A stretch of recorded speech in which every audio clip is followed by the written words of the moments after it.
তাদেরকে নিয়ে আসছো সাথে? হ্যাঁ, সুমি আর অন্য ভাই আমাকে নিয়ে এসছে। আমি ফুল নিয়ে এসেছি তোমার জন্য। তোমার পছন্দের সাদা ফুল। সবসময় তো একটা করে নিয়ে আসতাম, আজকে অনেকগুলো নিয়ে আসছি। তুমি তুমি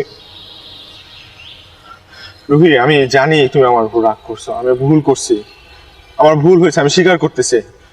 বাট আই প্রমিস, আমি তোমাকে ছুঁয়ে বলতেছি, তুমি যা চাবা আমি তাই করব। আমি সবকিছু ছেড়ে দেবো, যে মাথা ছুঁয়ে বলতেছি আমি মরে যাবো। তোমার বিশ্বাস হইতেছে না? আমি তো তোমার মাথা ছুঁয়ে বলতেছি, আমি তোমার মাথা ছুঁয়ে বলতেছি। আমি তোমাকে হারাইতে পারবো না, আমি তোমার মাথা ছুঁয়ে বলতেছি। সামনে আমি তোকে কিছু আমার জন্য ছাড়তে বলিনি। আমি জাস্ট আমার মনের কথা তোমাকে বলছিলাম, আমার যেটা ভালো লাগে না সেটা জানো। আচ্ছা ঠিক আছে, তাহলে তো হইলই। তুমি বাসায় যাও, তাহলে তুমি বাসায় যাও, ওদের সাথে বাসায় যাও, বাসায় গিয়ে বলে দাও যে তুমি বিয়ে করবে না। যাও, তোমার আত্মীয় স্বজনরা দাঁড়ায় আছে, যাও। আমি এখন এগুলো কিছু বলতে পারবো না।